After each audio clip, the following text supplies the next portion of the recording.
بسم الله الرحمن الرحيم الحمد لله رب العالمين وأفضل الصلاة وأتم التسليم على سيدنا محمد وعلى آله وصحبه أجمعين. اللهم اجعل جمعنا هذا جمعا مرحوما واجعل تفرقنا من بعده تفرقا معصوما ولا تجعل فينا ولا منا شقيا ولا محروما برحمتك يا أرحم الراحمين. اللهم علمنا ما ينفعنا وانفعنا بما علمتنا وزدنا علما. اللهم أخرجنا من ظلمات الوهم وأكرمنا بنور الفهم وافتح علينا بمعرفة العلم وحسن أخلاقنا بالحلم واجعلنا ممن يستمعون القول فيتبعون أحسنه. Inshallah, if we can make some sort of a circle, inshallah, and make it a big circle. Yeah, inshallah. Before we begin, inshallah ta'ala, a couple of things. First, the objective here is a couple of things. The first objective is to seek to get the reward that is mentioned by the Prophet ﷺ in the hadith in which he said that any time a group of people gather together in a house of Allah to study the book of Allah, anytime people gather together in a house of Allah, in a masjid therefore, to study the book of Allah, they are surrounded by the rahmah of Allah Azza wa Jal. They are enveloped by sakina, by peace and tranquility, and they receive the rahmah of Allah subhanahu wa ta'ala, and they are surrounded by the angels. The angels descend and they surround them. And Allah Azza wa Jal mentions these people to those that are with Allah Azza wa Jal. And that these are people that Allah Azza wa Jal accepts from. He accepts their dua and He forgives them. So we ask Allah subhanahu wa ta'ala to make us among them.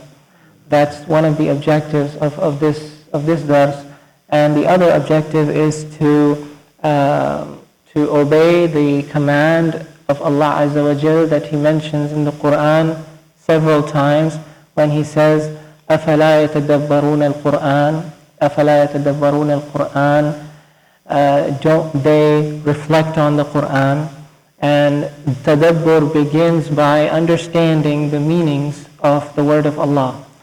Allah Azza wa Jal revealed this book not so that we can keep it in shelves, not so that we can keep it decorated, not so that we only read it on quote-unquote special occasions, but He revealed this book, as He says subhanahu wa ta'ala, لِيَدَّبَّرُوا آيَاتِهِ, so that we reflect on its ayat.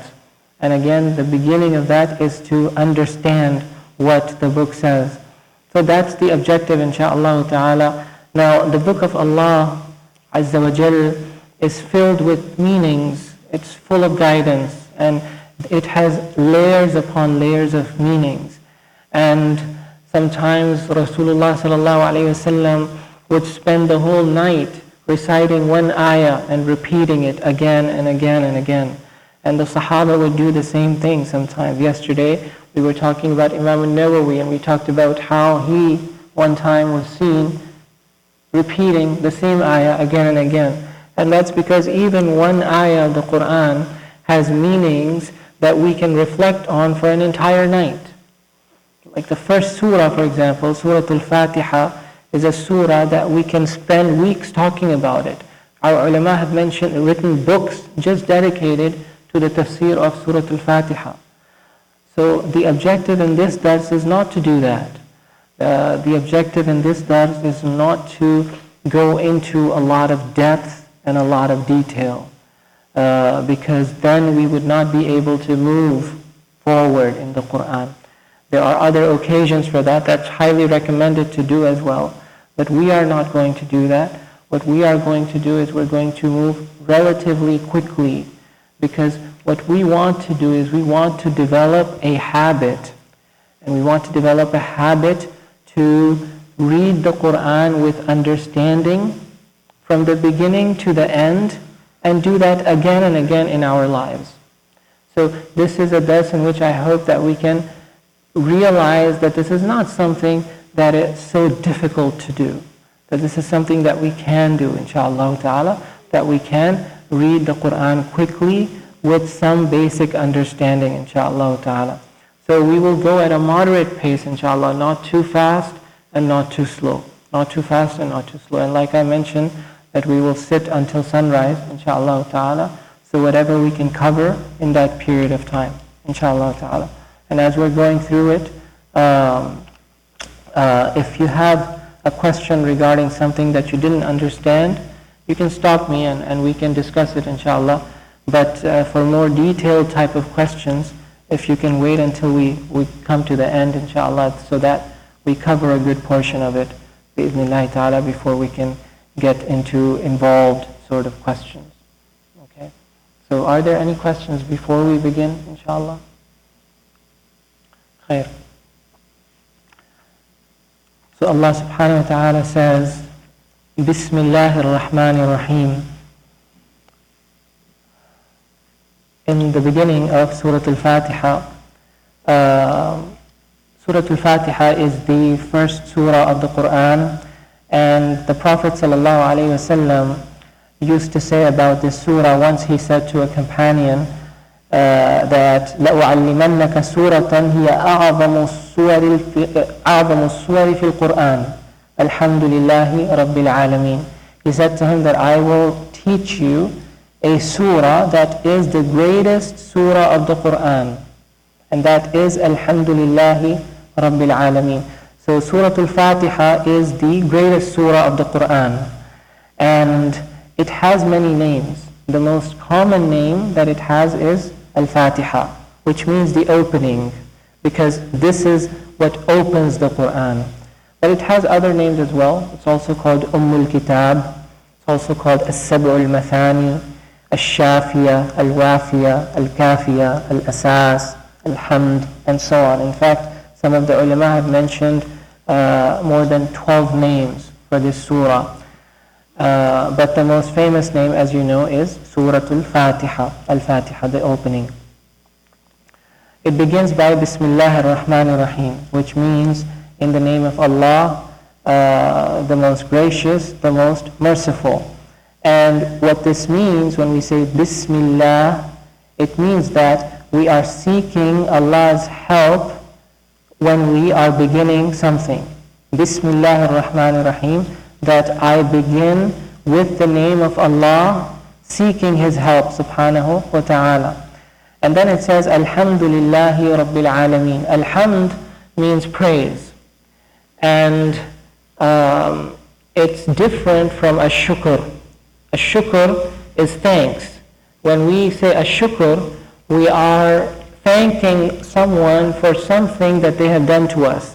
But when we are praising someone, we are praising them even if they have not done anything to us. We're praising them because of who they are, because of some greatness that is inherent in the one who is being praised. Whereas when we thank them because they have done something to us. So we thank Allah Azza wa Jal, but here Allah Azza wa Jal is saying Alhamdulillah, that all praises belong to Allah. So regardless of whether He has done us any favor or not, all praises belong to Him. All praises belong to Him because of who He is, subhanahu wa ta'ala. So He says, Alhamdulillahi Rabbil Alameen. Now Allah, the name Allah is, according to many of the mufassirin, it is the greatest name of Allah subhanahu wa ta'ala. According to some of the mufassirin, this is Al-Ism Al-Azam, the greatest name of Allah, the most supreme name of Allah, about which Rasulullah sallallahu alaihi wasallam said that whoever asks Allah subhanahu wa ta'ala with His greatest name, his dua is accepted. So what is that greatest name, Al-Ism Al-Azam? There's so many different opinions of the ulama, but many of them, they say that it is Allah, because this name is the greatest name. And this name encompasses all the attributes of Allah subhanahu wa ta'ala. Allah, the name Allah, is, we don't say, for example, we say Allah is Al-Qadir, Allah is Ar-Rahman, Allah is Ar-Rahim, right? We say that. We don't say Ar-Rahman is Allah or Al-Qadir is Allah. Why is that? Because Allah is the name of Allah.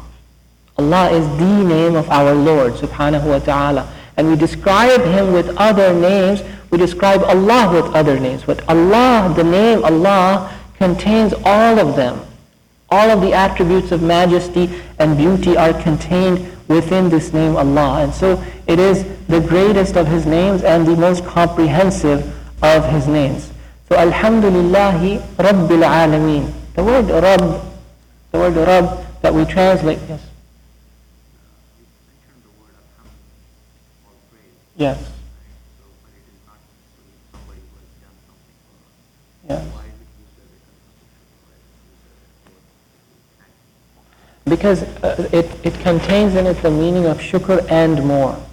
So when the word shukr contains the meaning of praise, but it is for the one, it's praising the one who has thanked me, praising the one who has done something good to me. Whereas alhamd is more general, it's more inclusive than that. It includes the one who has done something good to me and the one who has not done something good to me. So it contains shukr in it, but it's broader than shukr. It's a'am min ash-shukr.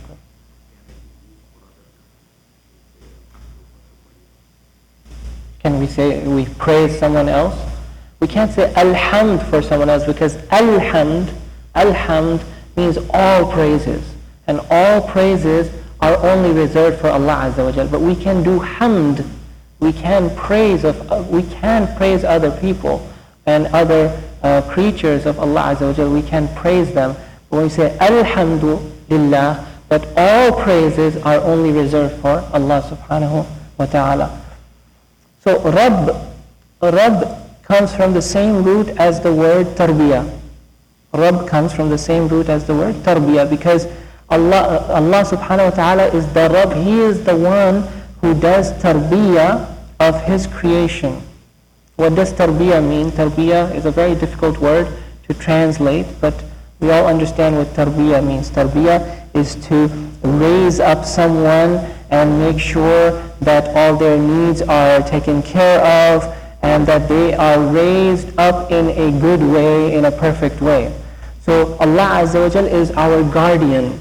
Sometimes Rabb is translated as guardian Lord because a guardian guards the well-being of the one for whom he's a guardian. And that's the essence behind being a Rabb and doing tarbiyah. So Alhamdulillahi Rabbil Alameen. Allah is the Rabb of Al-Alameen. Al-Alameen is the plural of Alam.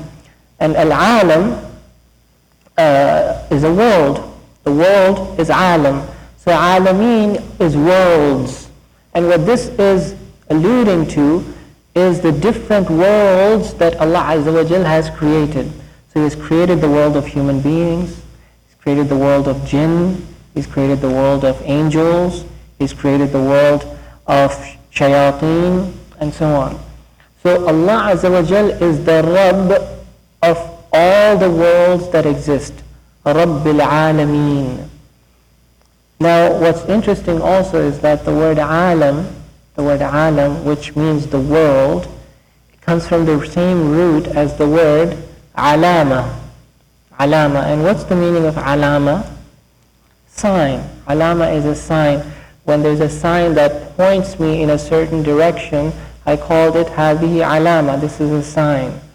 So the world is called alam because it is a sign of a creator. Because the world, the creation, points to a creator. If we ponder and reflect on the creation, it points us to a being that is the creator of this creation. And that's why the Arabs, they call the world an alam, because it is an alama of the creator. It is a quote unquote footprint of the creator. So al-alam is the world, and al-alameen is all the worlds of, like I said, the shayateen and the ins and the jinn and the malaika and so on. Alhamdulillahi Rabbil Alameen. Ar-Rahman Ar-Rahim. He is Ar-Rahman and He is Ar-Rahim. Both Ar-Rahman and Ar-Rahim are names of Allah subhanahu wa ta'ala that come from the same root, the root of Rahmah, which means a type of merciful love. And the reason why I say merciful love and not mercy is because Rahmah is more than mercy. It's a type of love. Because when the Prophet ﷺ, one time he was with his companions and he saw that there was a woman who was running around looking for her baby in the midst of a crowd of people, frantically looking around for her baby who was lost. And as she's looking around, the Prophet ﷺ says to his companions, look at this woman. So they look at the woman and she's looking for her baby, and all of a sudden she finds the baby. So she grabs the baby and holds the baby tightly and dearly and embraces the baby. So the Prophet ﷺ says to the companions, do you think that she will throw her baby in a fire? So the companions say, no, Ya Rasulullah, how can she throw her baby into a fire? This is her baby. So the Prophet ﷺ said to her, indeed, Allah has more rahmah for His ibad, for His servants, than this woman's rahmah for her baby. Now, if you think about it in the English language, when we say a mother's relationship with the baby, and this particular scene, if you can imagine, this scene of the mother showing that feeling to the child, we wouldn't say the mother has mercy for her child. The mother loves her child. She loves her child. And she's showing love to her child. So the word mercy does not do justice to the word rahmah. In this culture, for example, if you say to someone, I have mercy towards you, they might tell you, I don't need your mercy. I need your love. Mercy has a component of pity in it. So rahmah is more than that. Rahmah is more than mercy. And Allah Azza wa Jal is Rahim and He is Rahman. So what's the difference between Rahman and Rahim if they both come from the same root of Rahmah? A couple of different meanings. The ulama have mentioned many different differences between Rahman and Rahim. One difference is that Rahman is the one who has a tremendous amount of Rahmah. Rahman denotes an amount, a tremendous amount of something. Rahman is someone who has a tremendous amount of Rahmah, whereas Rahim is the one whose Rahmah never runs out, has infinite amount of Rahmah, whose everlasting Rahmah, better translated, everlasting Rahmah, never runs out. So it's something that continues, whereas Ar-Rahman is an amazing and a lot of Rahmah. Another way in which some of the ulama have distinguished Rahman and Rahim, they say Ar-Rahman is the one whose Rahmah encompasses everything, including the mu'mineen and the kuffar. Including the mu'mineen and the kuffar. Ar-Rahman is the one whose rahmah encompasses everything. Because Allah Azza wa Jal says in the Quran, وَسِعَتْ رَحْمَتِي كُلَّ شَيْءٍ, that His rahmah encompasses everything. Whereas Ar-Rahim is the one whose rahmah is specifically reserved for the believers. Specifically reserved for the believers. Because Allah Azza wa Jal also says in the Quran, وَكَانَ بِالْمُؤْمِنِينَ رَحِيمًا, that He is Rahim to the believers only. So the name Ar-Rahman denotes the all-encompassing Rahmah of Allah Azza wa Jal, whereas Ar-Rahim denotes the Rahmah of Allah Azza wa Jal that is specific to the believers, and Allah subhanahu wa ta'ala knows best about the exact meaning of His names. Ar-Rahman Ar-Rahim, Maliki Yawmiddin. Allah Azza wa Jal is the owner of Yawmiddin. In another riwayah or another qira'ah, instead of Maliki Yawmiddin, it's Maliki Yawmiddin. Right? Maliki Yawmiddin. Like in Warsh, for example, and in Qalun, for example, they recite Maliki Yawmiddin. In Hafs, they recite Maliki Yawmiddin. So, Malik means king. And they're both written the same way. Mim, Lam, Kaf. Right? If you notice in your Mus'haf, Malik does not have an alif in it, right? There's no alif in Malik. Alif is added by later writers of the Quran with a little alif on top. But in the original Uthmani script, didn't have Fatha, Kasra, Dhamma, Shadda, little alifs were not there. Those were added later to make it easier for people to recite the Quran. So in the original script of Sayyidina Uthman ibn Affan, it's Mim, Lam, Kaf. And that can be read either Malik or Malik. So Malik is the owner of the Day of Judgment, and Malik is the king of the Day of Judgment. So Allah is the owner of the Day of Judgment and the king of the Day of Judgment. Now Yawmuddin, what does it mean exactly? Yawmuddin, ad-din means compensation, jaza. It means jaza, to compensate someone for something. Like kama tadinu tudan, as the hadith says, kama tadinu tudan. You will be rewarded according to the way you do things. So ad-din, of course, we know the popular meaning of the word deen is way of life, right? Religion, way of life. But here it doesn't mean that. Here it has a different meaning. It means al-jaza, recompense, yawmiddin, yes. Yes.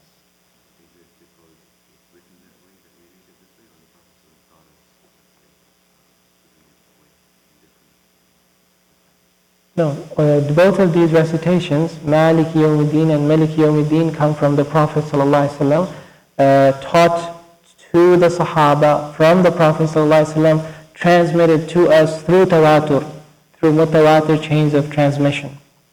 Okay? So, yes, we do not just read according to whatever possible reading there is, but the reading has to also agree with one of the mutawatir ways in which the Prophet ﷺ taught the Quran.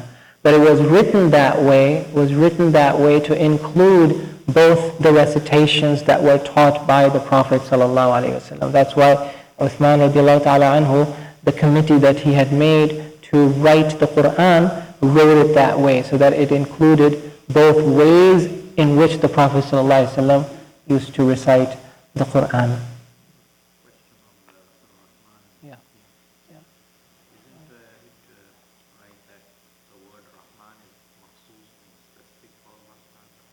Yes, that's right. Yes, that's true. That's another distinction that the ulama make between Ar-Rahman and Ar-Rahim, that Rahman is a name that we can only use for Allah Azza wa Jal, whereas Rahim we can describe other creation as also Rahim. I can say, هَذَا رَجُلٌ رَحِيمٌ. هَذَا رَجُلٌ رَحِيمٌ, that this is a Rahim person. But I cannot say, هَذَا رَجُلٌ Rahman. Rahman is only for Allah subhanahu wa ta'ala. Like the name Allah. Allah can only be used for Allah subhanahu wa ta'ala. And like some of the other names in the Quran, like Mutakabbir, for example, can only be used for Allah Azza wa Jal. Otherwise, it is a negative quality if it's used for somebody else, and so on and so forth. Maliki Yawmiddin, He's the owner of the day of recompense. The day of recompense. Yawmiddin. Iyaka na'budu wa iyaka nasta'een. You alone do we worship. Iyaka na'budu doesn't mean that we worship you. It means you alone do we worship. You alone do we worship. Wa iyaka nasta'een. And you alone do we seek help from. You alone do we turn to for help. Ihdina as-sirata al-mustaqim. Guide us to the path that is straight. صراط الذين أنعمت عليهم, the path of those whom you have favored. The path of those whom you have favored, such as the path of the prophets and the righteous and the martyrs, yarhamukallah, the righteous people. غَيْرِ الْمَغْضُوبِ عَلَيْهِمْ وَلَا الضَّالِّينَ, not the path of those who have earned your wrath, nor the path of those who have gone astray. Okay? Here, some of the ulama have pointed out that notice how Allah subhanahu wa ta'ala says, the path of those whom you have favored, He did not say the path of those who have earned your favor. He said the path of those whom you have favored. He didn't say the path of those who have earned your favor. Right? And he said, not the path of those who have earned your wrath. And he didn't say, not the path of those over whom you have shown anger. Okay, so in the first case, the act is being attributed, the act of favoring is being attributed to Allah subhanahu wa ta'ala, whom you have favored.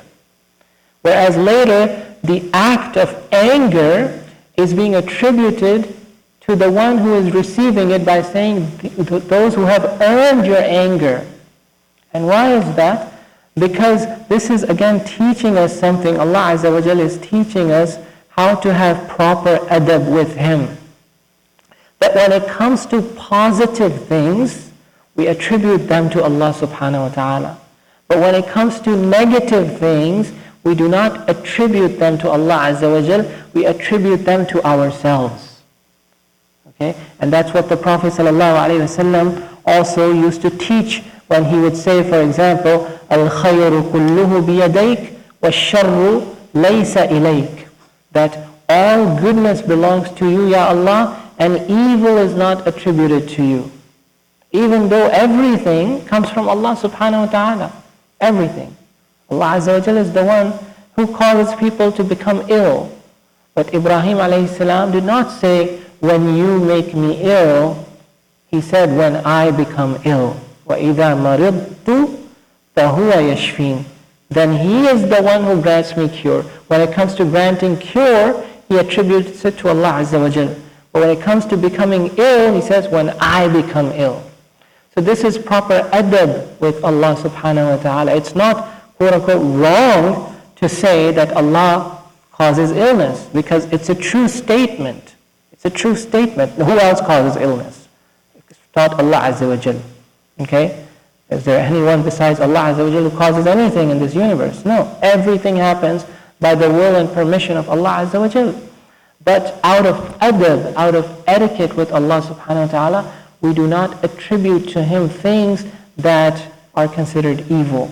So here also Allah subhanahu wa ta'ala, when it comes to favor, He's teaching us to say, صِرَاطَ الَّذِينَ أَنْعَمْتَ عَلَيْهِمْ, the path of those whom you have favored. But when it comes to ghadab and wrath, we attribute it to the creation itself, and we say, غَيْرِ الْمَغْضُوبِ عَلَيْهِمْ, not the path of those who have earned your anger, nor of those who have gone astray.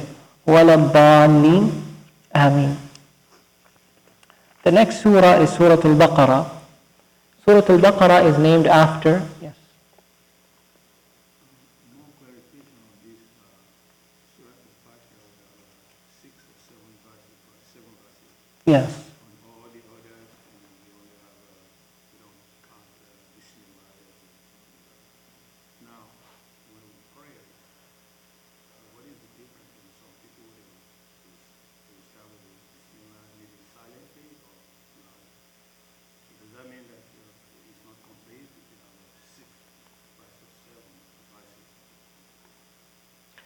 So the reason that there is a difference of opinion between the ulama about whether the basmala, Bismillah ar-Rahman ar-Rahim, is part of the Fatiha or not. Okay?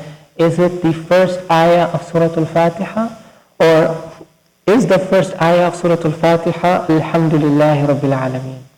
Okay? The ulama have different opinions. They all agree that the Bismillah is written before the Fatiha.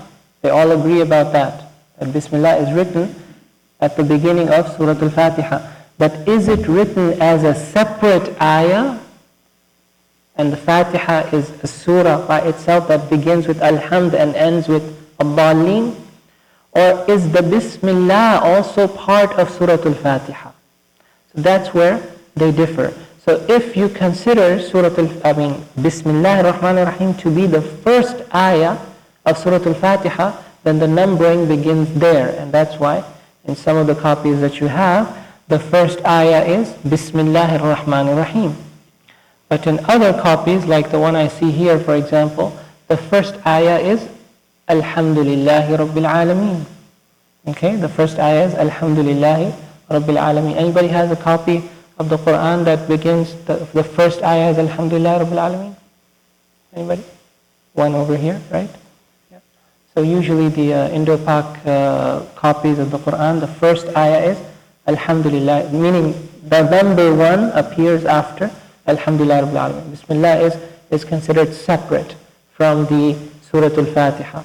So this is one of the differences among the ulama. Similarly, whether we recite the Bismillah aloud in the Quran, whether we recite the Bismillah during Salah before reciting Surah Al-Fatiha, or we don't recite it.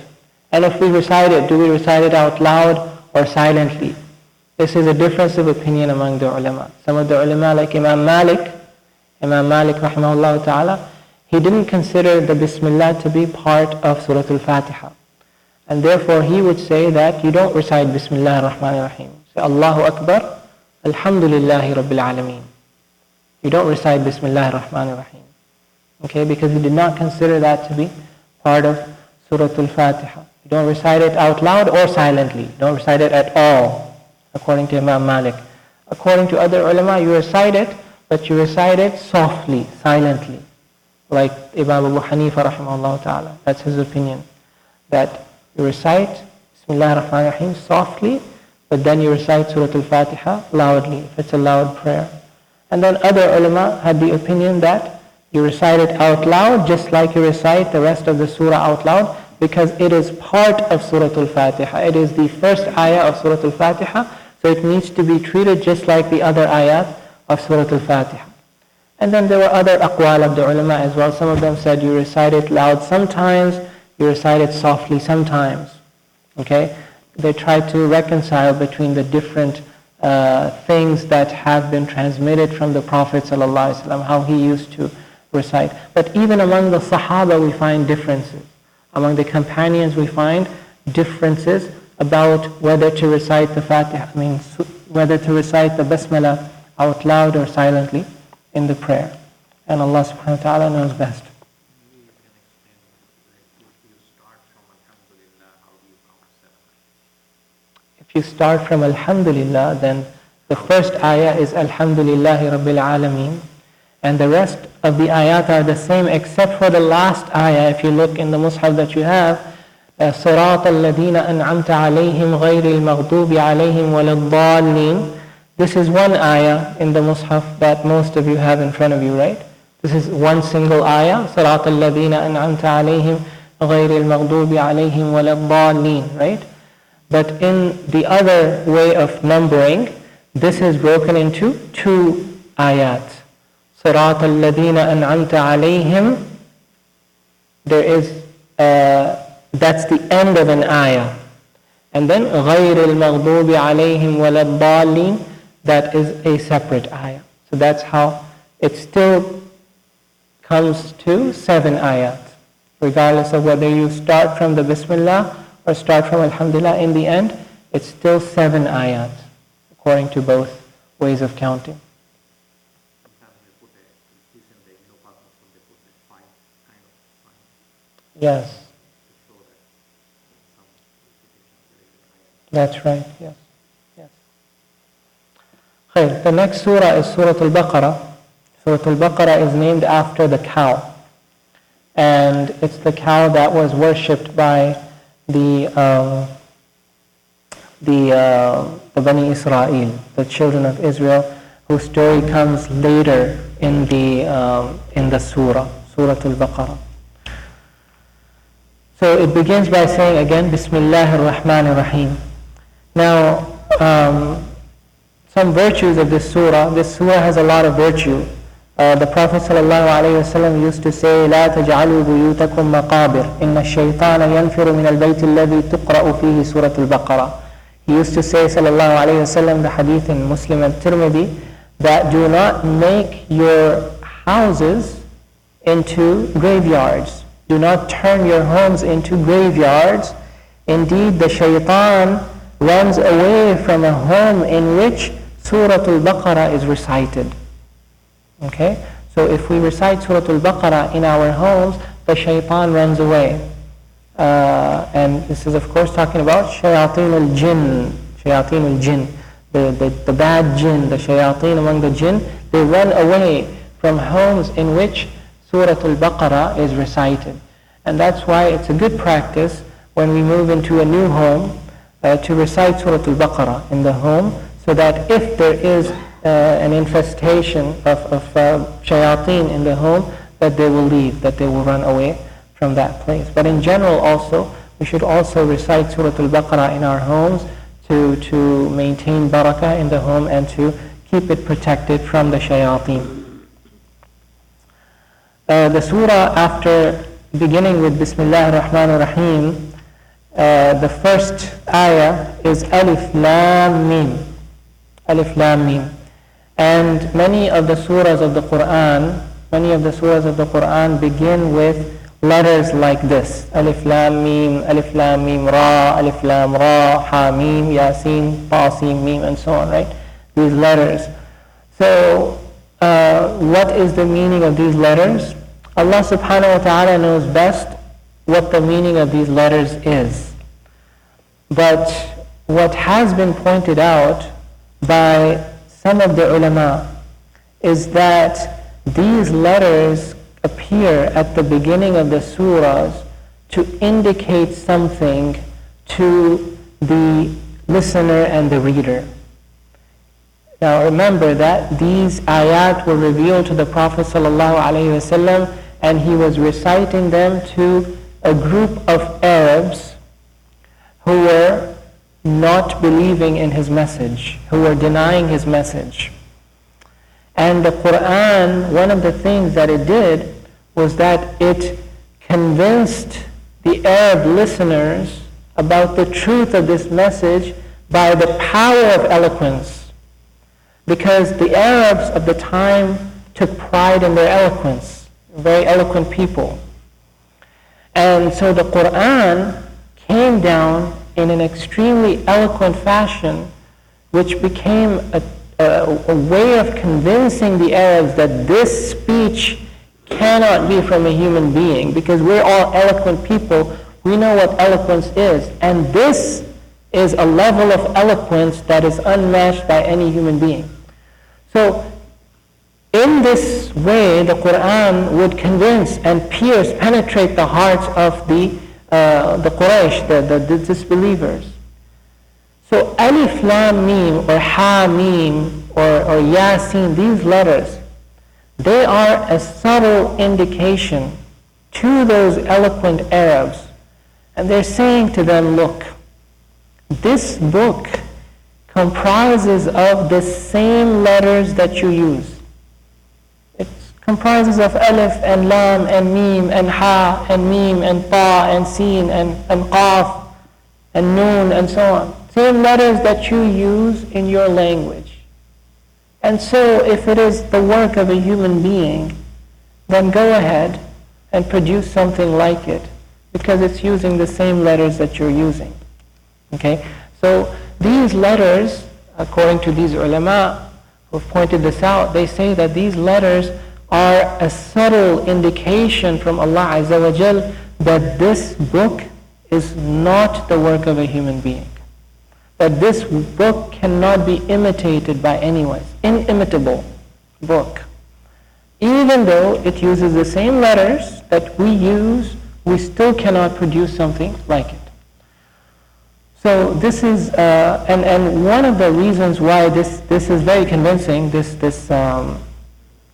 point that is put forward by many of the ulama, is that every time you see Allah Azza wa Jal using these letters, like Alif Lam Mim or Ha Mim or Yasin, it's always followed by something about the Quran. Always.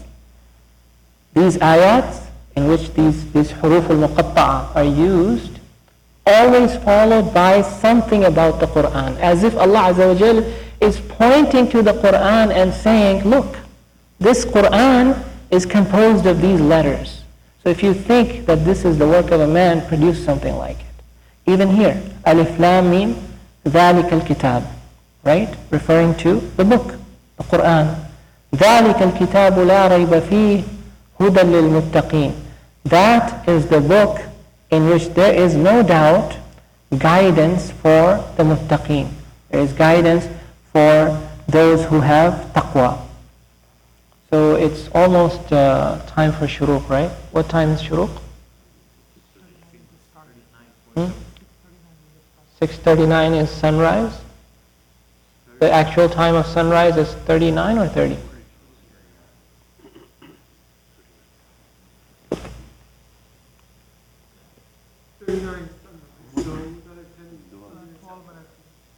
Okay. All right. Inshallah, so we can go for a little bit longer, right?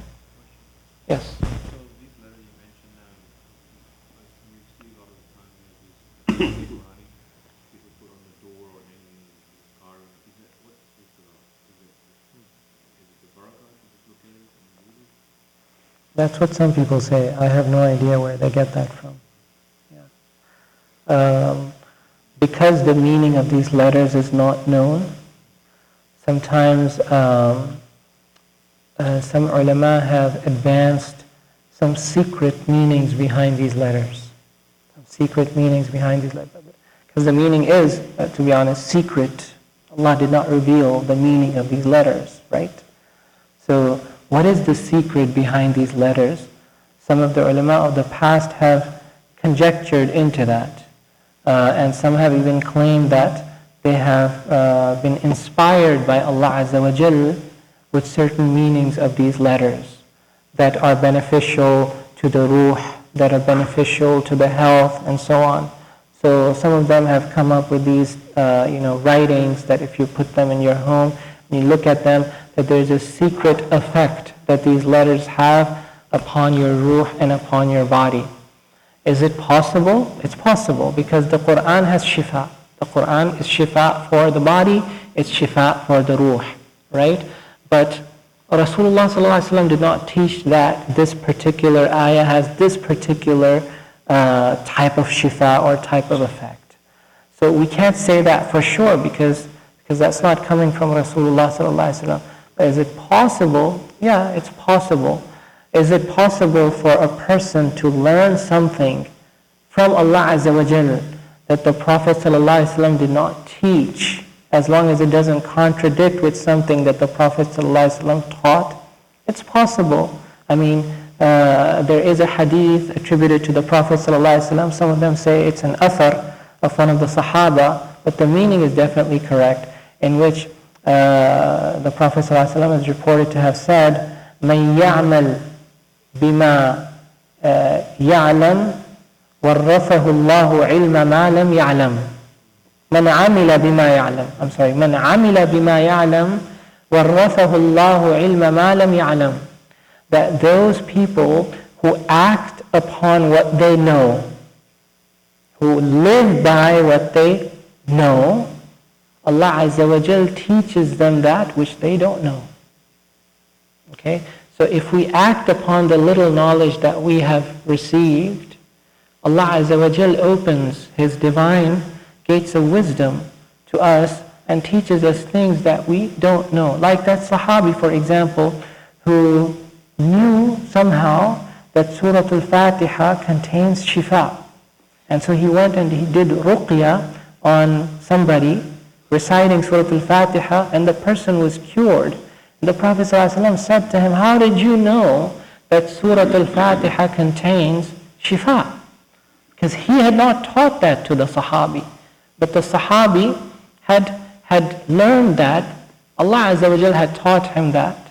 And he had used the general ayat of the Quran that talk about how the Quran as a whole contains shifa. Okay? But that was a Sahabi, and that was the Prophet ﷺ verified that for him.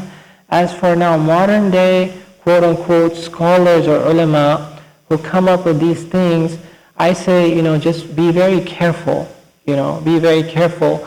And if you do use a particular ayah of the Quran or a passage of the Quran for shifa, just understand that this is not coming from the Prophet ﷺ. So if it doesn't work, don't blame the ayah, don't blame the Prophet ﷺ, blame the one who gave you that recipe. Right? Inshallah ta'ala. So Allah subhanahu wa ta'ala knows best. Yes.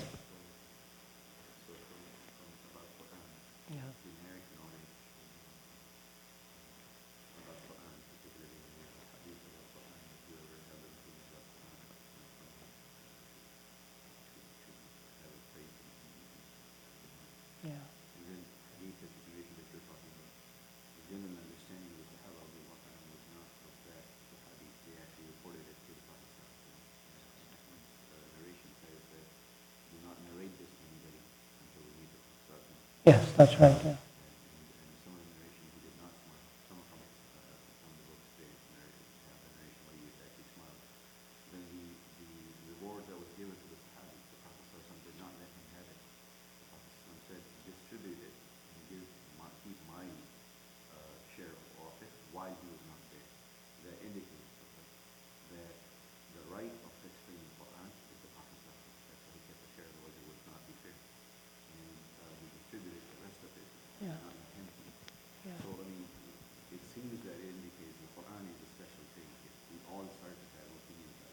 It would be a problem. And this is not what we learned from Ibn Abbas and Mas'ud, any of the scholars of Quran. None of them were inspired by Quran. They literally taught what was process. So would that be fair? Well, so there is this discussion among the ulama, and we're, by the way, getting way outside of what we intend to do in this dars. So maybe I shouldn't have, gotten into that question. But there's a whole discussion about Tafseer bil-Ra'i. In ulum al-Quran and sciences of the Quran and ilm al-Tafseer specifically, that is it permissible to explain the Quran based on one's own opinion, which is called Tafseer bil-Ra'i. And the ulama have different aqwal about that, different opinions about that.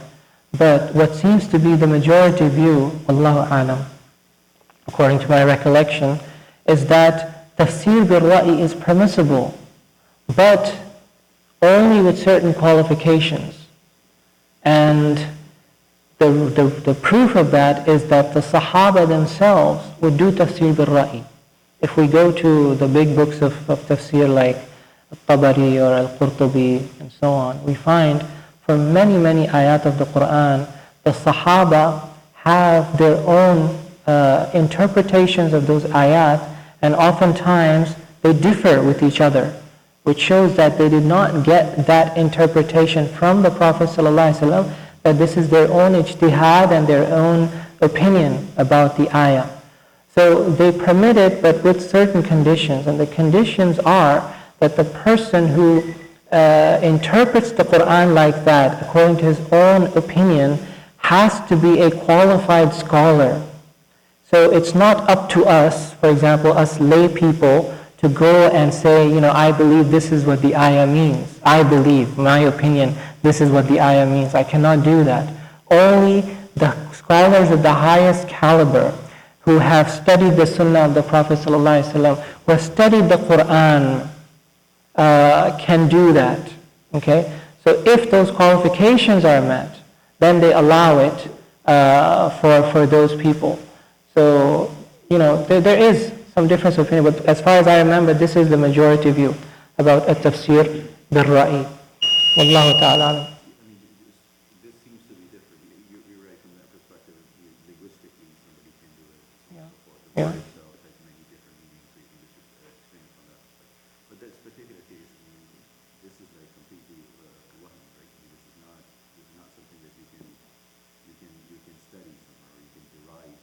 It's not based on any original knowledge.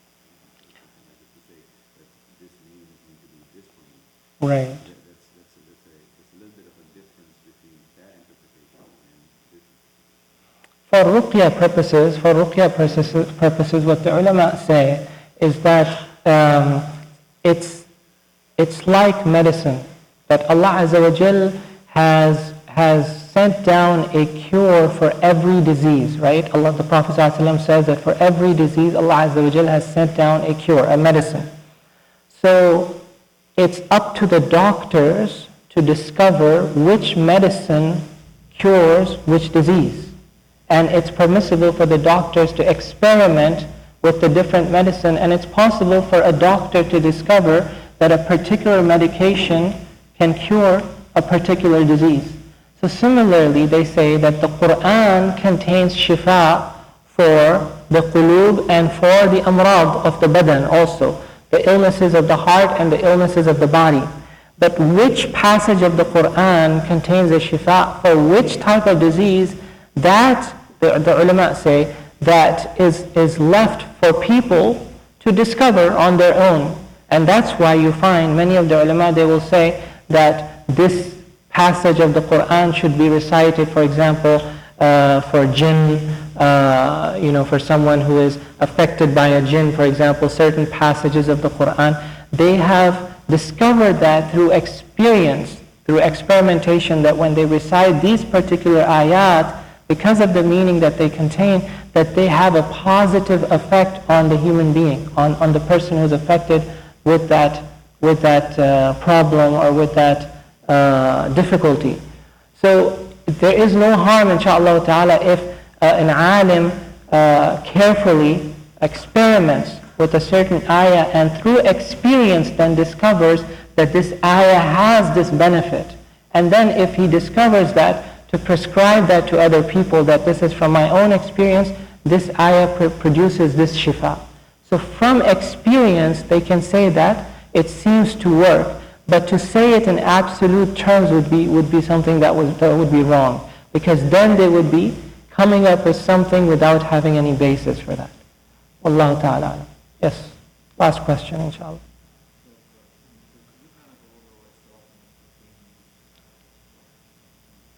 Sirat al-Mustaqim, to be just at a very basic level, Sirat al-Mustaqim is exactly how Allah Azza wa Jal describes it in the next ayat. He tells you what it is, right? It is Sirat al-Mustaqim, is the straight path. It is that path which is followed by the people who Allah has favored. So it is the way of life, it is the practice of those who are righteous, who are the prophets, who are the martyrs, who are the siddiqeen. Their way of life, their path is the path that is straight. Okay? So the Sirat al-Mustaqim is the deen of Islam as practiced and taught by the Prophet ﷺ and those who came after him, who followed him in his guidance. That is Sirat al-Mustaqim. Now, believers, as believers, we are upon Sirat al-Mustaqim. Alright? We are, as believers who believe in Allah Azza wa Jal and the Prophet ﷺ, we are upon that straight path. We are not upon the path of those who earned Allah's wrath and who went astray. We are not. We are on this path of the deen of Islam, which is the straight path. Then the question is, why do we ask Allah Azza wa Jal to guide us to the straight path if we're already on the straight path? And the answer to that is, as the Mufassirin mention, is that we're essentially asking Allah Azza wa Jal to make us firm on that path. To make us firm. When we say Ihdina Sirat al-Mustaqim, we're asking Allah Azza wa Jal to make us firm on that path that is straight, on which He has already placed us. Alhamdulillah. Wallahu ta'ala alam. I said that was going to be the last question. There's one there and one here. So we already took one, Omar. Okay, we'll take one more, inshallah, yes.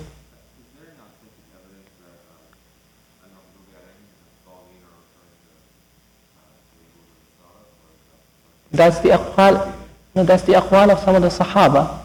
The aqwal of some of the Sahaba who said that al-maghdubi alayhim are the Jews and the dallin are the Christians. Okay?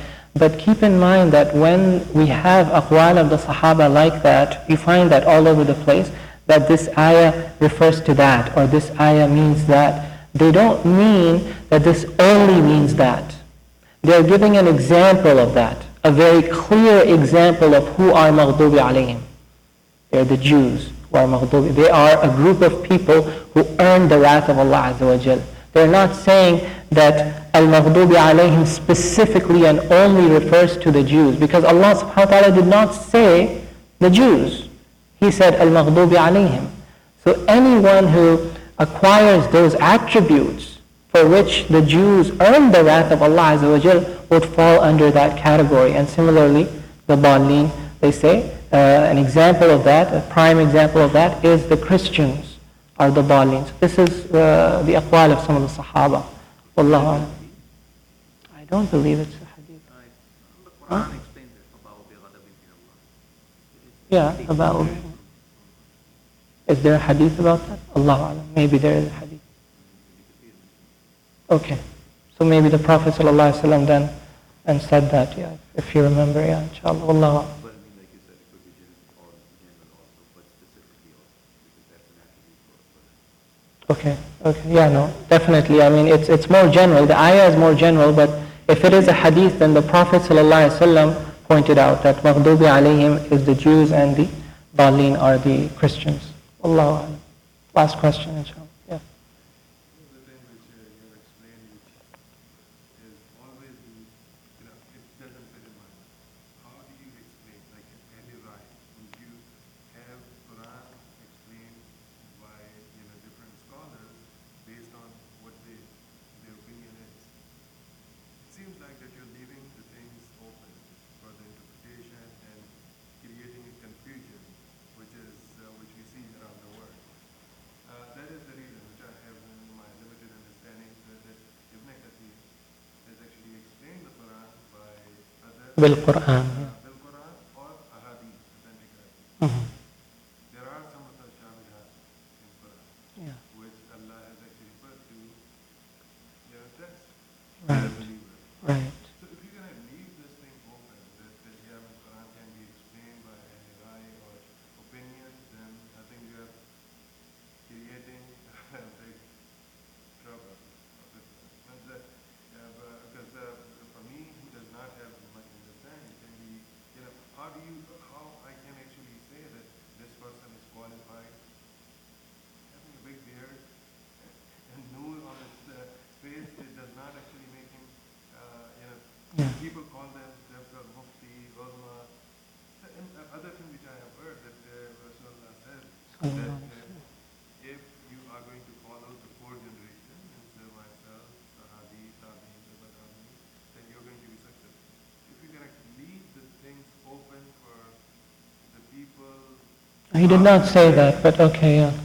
He said the best of generations is my generation, and the one that comes after that, and then the one who comes after that. Yeah. So after that, I think we have seen so many fitnas, and if people start, looking at those, then it's actually going to create more confusion than, Sorry, was there a question? No, it's all actually, these are the questions. Okay. Yeah, but because I didn't what follow the question. which was explained that L.A. Rai, we do based on the opinion. We do, Quran's understanding is based on opinion also. That actually creates a confusion as well as question that why and where we will start. Mhm. You Well, can take it as a question or you can take it as a comment. if I will refer you to a book, inshallah ta'ala. I'll refer you to a book because this is, like I said, this is a whole subject in its own, which is generally discussed in the books of Ulum al-Quran. Okay? So if you go to any book on Ulum al-Quran, and you can find some in the English language, many in the Arabic language, if you go to any book of Ulum al-Quran, you'll find in it a chapter on Tafseer and Mufassirun. Okay? And in that chapter you will find a discussion about the different types of tafsir. So there's tafsir bil Quran, there's tafsir bil Athar, and then there are tafsir that are debated, like I said. And that includes tafsir bil Ra'i, tafsir bil Ishara, for example. Right? So you go there and you read the discussion there, and you read about the different opinions and the back and forth reasoning behind those that agreed with it, those who disagreed with it, and those who agreed with it, what kind of qualifications and conditions they put, and so on. So that will be helpful, inshallah ta'ala, rather than me sitting here and taking more of the time of the brothers and sisters. Allahu ta'ala alam. We'll stop here, inshallah. We'll continue next week. جزاكم الله خيرا سبحانك اللهم وبحمدك أشهد أن لا إله إلا أنت نستغفرك ونتوب إليك وصلى اللهم وسلم وبارك على سيدنا محمد وعلى آله وصحبه أجمعين.